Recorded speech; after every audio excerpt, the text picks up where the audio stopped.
ቅዱስ ፓትርያርኩ በሰላም ወደ መንበራቸው ተመለሱ። ከዳር 12 በፊት ይህንን መልእክት ስሙ። አትግደሉን ታላቅ የቤተ ክርስቲያን የልጅነት የጨዋነት ጥሪን በነገው ዕለት የቅዱስ ሚካኤልን ዓመታዊ የንግስ በዓል አባቶች ብፁዓን ሊቃነ ጳጳሳት ለቤተ ክርስቲያን ምን እየሆኑ ነው? ጳጳሳት ሀገር እያጠፉ ነው። ኃይል ይባል ይገባል። የተወደዳችሁ ቤተሰቦቻችን ኦርቶዶክሳውያን በዛሬ መረጃዎቻችን በስፋት የምንቃኘው የምንመለከተው ጉዳይ ነው። መረጃው ለመላው ዓለም እንዲዳረስ ከእናንተ የሚጠበቀውን ነገሮች በማድረግ ላይክ፣ ሼር በማድረግ ትብብር አጋርነታችሁን በማሳየት ከጎናችን እንድትቆሙ በትህትና የጠየቅን በቀጥታ ወደ ቪዲዮዎቹ ነው የማመራው። እንኳን ደስ ያለን። እግዚአብሔር የተመሰገነ ይሁን። እግዚአብሔርን በደንብ አድርጋችሁ አመስግኑ። ቅዱስነቶ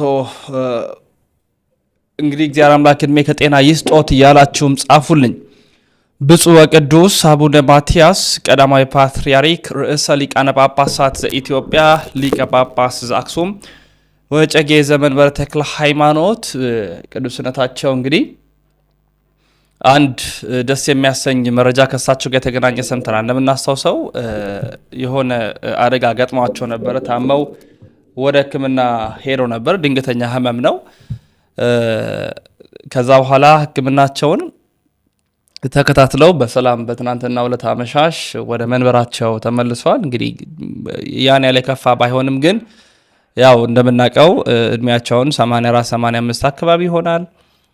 ፓትርያርክ ደግሞ ከሆኑ ከ2005 ዓ.ም ጀምሮ ከ13 ዓመታት በላይ ዛሬም መንበሩን ስድስተኛ ሆነው ፓትርያርክ ሆነው እየመሩ ይገኛሉ። ብፁዕ ቅዱስ አቡነ ማትያስ ቀዳማዊ ፓትርያርክ ርዕሰ ሊቃነ ጳጳሳት ዘኢትዮጵያ ሊቀ ጳጳስ ዘአክሱም ወዕጨጌ ዘመንበረ ተክለ ሃይማኖት ታዲያ ድንገተኛ ህመማቸው ታክመው ታይተው በሰላም ድነው ተመልሰው ወደ መንበራቸው ተመልሰው ያው የቀደመ አገልግሎታቸውን ጀምሯል ማለት ነው። ይሄ በጣም ደስ የሚያሰኝ መረጃ ነው። ስለዚህ ኦርቶዶክሳውያን እግዚአብሔር ይመስገን እያላቸው እንድጽፉልኝ ይሻለኝ። በቀጣይ መረጃችን የምንመለከተው ከነገ እንግዲህ ዳር 12 ነው። የታላቁ ሊቀ መላእክት የቅዱስ ሚካኤል ዓመታዊ ክብረ በዓል ነው። በመላው ሀገራችን ከሀገር ውጭም ባሉ አንዳንድ ቦታዎች የታላቁ መልአክ ማን እንደ እግዚአብሔር ተብሎ የሚጠራው የኃይላትና የአጋይስት አለቃ የሆነው የቅድስት አፎሚያ የቅዱስ ባህራንና የሌሎች ቅዱሳን ደራሽ የእስራኤል ጠባቂ የሆነው ሚካኤል ሊቀ መላእክት እንግዲህ በደማቅ የሚከብርበት ህዳር 12 ነው። በዚህ በህዳር 12 በዓል እንግዲህ የተለያዩ በመላው ዓለም በሀገራችንም ጭምር ያሉ ክርስቲያኖች ኦርቶዶክሳውያን ወጥተው በዓሉን ያከብራሉ። እንግዲህ በዚህ በዓል ላይ መተላለፍ አለበት፣ አንድነታችን አርሲ ናት፣ አጀንዳችን አርሲ ናት በሚል ሊተላለፍ የሚገባው ሀሳብ አለ በማለት ወንድማችን ቴዶ ዘሩፋይልን ጨምሮ ሌሎች አካላት ሀሳቦቻቸውን አቅርበዋል። እሱን ቪዲዮ ተከታትለን እንመለሳለን። አትግደሉን ታላቅ የቤተ ክርስቲያን የልጅነት የጨዋነት ጥሪን በነገው ዕለት የቅዱስ ሚካኤልን ዓመታዊ የንግስ በዓል በመናከብርበት አጥቢያ አብያተ ክርስቲያናት ሁሉ ታቦት ሲዞር እናሰማለን። በምን በጽሁፍ ብቻ 4 የተመረጡ ጽሁፎች አሉ። እነዚህም በጨዋነት ጽፈን እናሳያለን። እኛም ያልተገደልነው አርሲ ስላልሆንን ነው። የአርሲ ወገኖቻችንን በፍጹም መርሳት የለብንምና ሁላችንም ሰላማዊ ጥሪያችንን እናሰማለን። 1 ትኩረት ለአርሲ ኦርቶዶክሳውያን ወገኖቻችን፣ 2 ፍትህ ለአርሲ ሰማዕታት ወገኖቻችን፣ 3 ሞት በቃን፣ 4 አርሲ ትጣራለች። ከነዚህ የመረጥነውን ጽሁፍ በተገኘው ቁሳቁስ ሁሉ በመጻፍ በኮምፒውተርም በፓርከርም በነገው ዕለት ታቦት ሲዞር ምንም አይነት ተጨማሪ ድምጽ ሳናሰማ እናሰማለን፣ እናስመለክታለን ማለት ነው። ይህ ቪዲዮ ለመላው ባለማህተብ እንዲደርስ ባለማህተቦች የሆንን ሁላችን ዲዩት፣ ሼር፣ ኮፒ ሊንክ፣ ሪፖስት ሁሉንም ነገር እያደረግን በ24 ሰዓት ውስጥ ለብዙሃን እንዲዳረስ እናድርገው። አጀንዳችንን አንቀይርም፣ ለአርሲ ድምጻችንን እናሰማ፣ በምንሄድበት አጥቢያ እነዚህን ሀሳቦች እናስተላለፍ በሚል ነው ወንድማችን ቴዶ ዘሩፋይል ያቀረበው። እንግዲህ ነገ በዚህ ሀሳብ ላይ የሚሆነውን የምንመለከት ይሆናል። ወደ ቀጣይ መረጃችን እናምራ። በቀጣይ መረጃችን የምንመለከተው እንግዲህ ትንንሽ ሲኖዶሶች ነን ባዮች አደብ ግዙ ብሏል አንድ መምህር። ትንንሽ ሲኖዶሶች ነን ባዮች ነን የምትሉ እንግዲህ ሲኖዶስ ስንል የሐዋርያት ጉባኤ የጳጳሳት ጉባኤ ነው። የሐዋርያትን መሰረት የተከተሉ ዛሬም ሐዋርያዊ ቅብብሎሹ ቀጥሎ እዚህ ድረስ የመጣው በጳጳሳቱ አማካኝነት የምትመራ ቤተክርስቲያን ያለችን ጳጳሳቱ ጉባኤ ዘረጉ ማለት ሲኖዶስ ይባላል። በ050 ክርስቶስ ካረገ ከ15 ዓመት 16 ዓመት በኋላ ነው ሐዋርያት ጉባኤ ዘርግተው ተሰብስበው ነበርና ያ ሲኖዶስ ይባላል። ትንንሽ ሲኖዶስ ነን ባዮች እነማን ናቸው? ማህበራት ናቸው፣ የጽዋ ማህበራት ናቸው፣ ሰንበት ትምህርት ቤት ናቸው፣ መምህራን ናቸው፣ ካህናት፣ መነኮሳት፣ ጳጳሳት ናቸው። እነማን ናቸው ትንንሽ ሲኖዶሶች የተባሉት? ቪዲዮ እንካተል። ቤተ ክርስቲያን የማህበረ ቅዱሳን አይደለችም። ቤተ ክርስቲያን የሰንበት ትምህርት ቤት አይደለችም።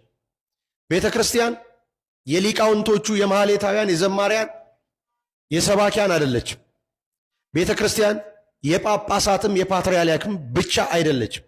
ቤተ ክርስቲያን የሁሉም ክርስቲያኖች በክርስቶስ ስም በ40 እና በ80 ቀን ለተጠመቁ ሁሉ ለሁሉም እናት ናት። የሁሉም መሰብሰቢያ፣ የሁሉም ታዛ ናት።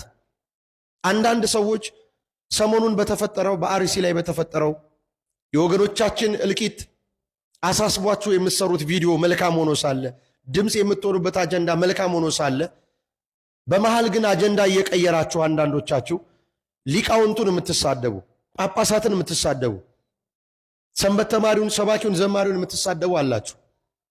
እናንተ ሰዎች ለምንድን ነው አደብ የማትገዙት? ጳጳሳትን ካልተሳደባችሁ፣ ሊቃውንቶቿን ካልተሳደባችሁ ቪዲዮአችሁ የምትሰሩት ኮንተንት ቫይራል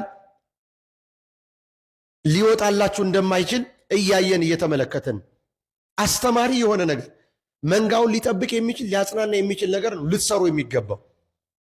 ሲጀመር አባቶች እናንተ ስላላችኋቸው አይደለም ተነስተው የሚጮሁት። ድምፅ ሊሆኑ የሚችሉት በዚህ ጉዳይ አይደለም፣ እኛ ስለ ጮህን አይደለም። እግዚአብሔር የራሱ የሆነ የሥራ ጊዜ አለው። የእግዚአብሔር ድምፅ ብርቅ በሆነበት ሰው በሌለበት ዘመን በዚህ በትንቢተ ኢሳይያስ ምዕራፍ 6 ላይ ያለውን አንብባችሁ መረዳት ያስፈልጋል።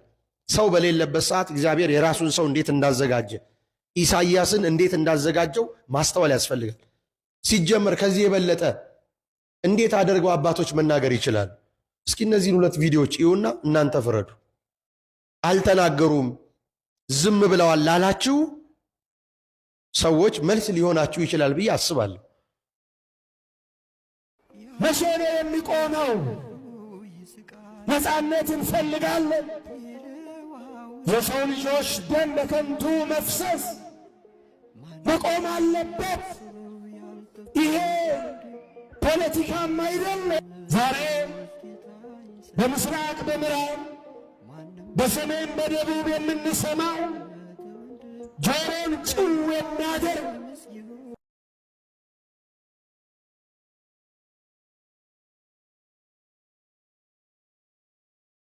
ኑና አብረን እንሂድ። ወንድ እኔ ፊት ለፊት እመራለሁ። የትኛውም ቦታ ወንድ ይሆን ከየትኛውም ቦታ ያለ ወሬውን ተወውና እና በአሻጋሪ መወንጨፉን ተወውና እና እንግዲህ እነዚህ 2 ቪዲዮዎች እነዚህ 2 ብፁዓን አባቶች የተናገሩትን አይታችሁታል፣ ሰምታችኋል። ከዚህ የበለጠ ምን ያደርጉ? መሳሪያ ታጥቀው ይውጡ? ክላሽ ያነግቡ? ይሄ አይደለም የክርስቶስ ዓላማ። የትኛውም ቢሆን ክርስቲያን በእግዚአብሔር መንገድ ጠላትን ይዋጋል እንጂ በእግዚአብሔር መንገድ እግዚአብሔር በፈቀደለት ባሰመረለት መንገድ ጠላቱን ድል ያደርጋል እንጂ እኛ እንደምናወራው በሁካታና በጩኸት አይደለም።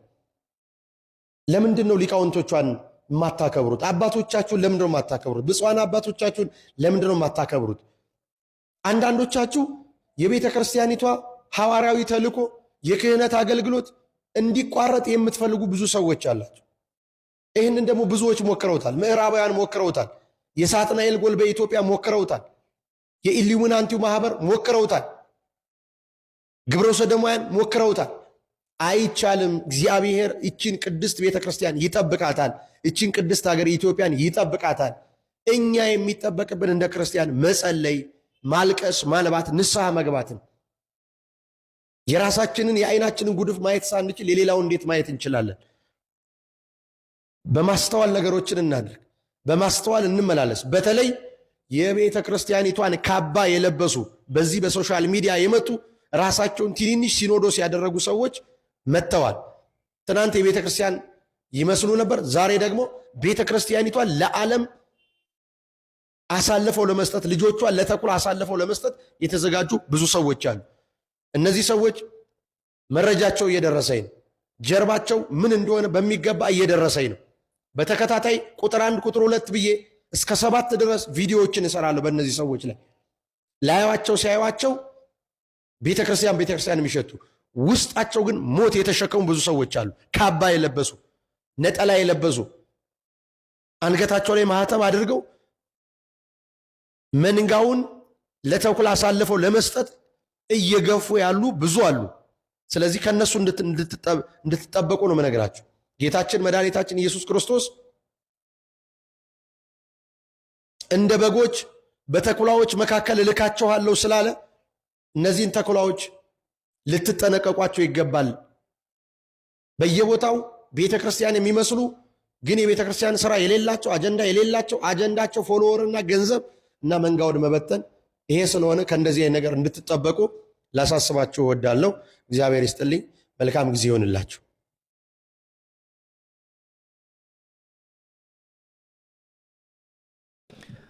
እንግዲህ ትንንሽ ሲኖዶሶች እነማን ናቸው የሚለው መልእክት በሚገባ ደርሶናል ብዬ አስባለሁ። እነማን እንደሆኑ በግልጥ ተመልክተናል። ሌላ መምህርም እንግዲህ አባቶች ሊቃነ ጳጳሳት ናቸው ተጠያቂዎች አይነት ሀሳቦችን አንድ መምህርም አስተላልፈዋል። ሲሱን እና ሌሎች ከዚህ ጋር የተገናኙ መልእክቶችን፣ ወቅታዊ ጉዳዮችን፣ የተለያዩ ቪዲዮዎችን ባጋራላችሁ መልካም ነው። ቤተሰብ ሆናችሁ ስለምትከታተሉ እጅግ አድርገን እናመሰግናለን። ዛሬም ላይክ፣ ሼር እያደረጋችሁ ስለምታደምጡን አብሮነታችሁ ስለማይለየን እጅግ አድርገን እናመሰግናለን። ወደ ቪዲዮ ቀጥታ። ጳጳሳት ሀገር እያጠፉ ነው። ኃይል ይባሉ ይገባቸዋል። በቃ ኃይል ይባሉ ይገባቸዋል። በጣም አሩሲ ላይ ኦርቶዶክሳውያን ተመርጠው እየተገደሉ እዚያ ተቀምጦ ዝም ማለት የወንጀል ወንጀል ነው አይደለም። ምን እያዳሩን በደም ያልመራ ወጣት መንግስተ ሰማያት አይገባም። ሲጀመር ለሚስቱ ያልሆነ ለባባ ያልሆነች ለልጆቹ ያልሆነ ቤት ውስጥ ጉንዳን እየገባ ጠርገህ ታባረዋለህ እንጂ ጥለኸው ከወጣህ ያን ጊዜ አደገኛ ነው። አትጸድቅም። ሲጀመር ሲራክ ምን ይላል? ይትትማከር ምስለ ፈራህ፣ ከፈሪ ሰው ጋር አትማከር ይላል። ራስህን አሳልፈህ ስጠው ማለት ለወንድምህ ለካህኑ ለኦርቶዶክሱ ነው እንጂ አይዛብ ነው። እንደዚህ ሊዮን እኮ ፓትርያርክ ነበር፣ ተወግዞ ተለየ። ንስጥሮስ እኮ ፓትርያርክ ነበር፣ ተወግዞ ተለየ። መቅዶኒዎስ ፓትርያርክ ነበር። እማትሰሳተዋ ቤተ ክርስቲያን ይቺ ቤተ ክርስቲያን ናት። እንግዲህ እስክንሞት አንጠብቀው። ህዝቡ የሚመጥነውን ተከታታይ ትምህርት ይማርና መልስ ይስጥ። አንድ ከሆነ እኛ እንመጣለን። ከላይ እስከታች ቤተ መቅደሱ ውስጥ ያለ ዘመድ ያለ ገንዘብ መግባት ይችላሉ። ግብፅ ውስጥ ብትሄዱ አሁን ካህኑ አማካሪ ነው። ድግሪም አለው ማስተርም አለው። ቁጭ ብሎ አማካሪ እንኳን መንፈሳዊ ህይወት ይቅርና ነጋዴው እንዳይከስር ያማክረዋል። ከከሰረ ስቆት ይሄድበታል። ልዩ ኃጢአት እየሰራ ነው። አይ ኃጢአት እንዳይሰራ ምን ነግዶ የአክሱሙ ንውረ እድ ይባላል። የመርጥሎ ማርያሙ ርዕሰ ርዕሳን ይባላል። የተድባበ ማርያሙ ፓትርያርክ ይባላል። የጣና ቂርቆሱ ሊቀ ካህናት ይባላል። የሐይቁ አቃቤ ሰዓት ይባላል። የዲማው መምህር የደብረ ሊባኖስ እጨጌ ይቀጥ የመጨረሻው ቀለበት ያስርና ሀገሪቱን እንደ ሚስት ያስረክባል። ሚስት ናት ኢትዮጵያ። አትገደልም ኢትዮጵያ፣ አትጨፈጨፍም ኢትዮጵያ፣ አትሰረቅም። ጉቦ የምንቀበልባት ሀገር አይደለች፣ ሚስት ናታ። እንዲህ ነው የመጣ ነው። ማጀት ውስጥ ላይ ተከታታይ ትምህርት መሰጠት አለበት ብለን እናምናለን። መሰረታዊ እውቀት ዛሬ እንሰብካለን፣ ነገ ይበተናል።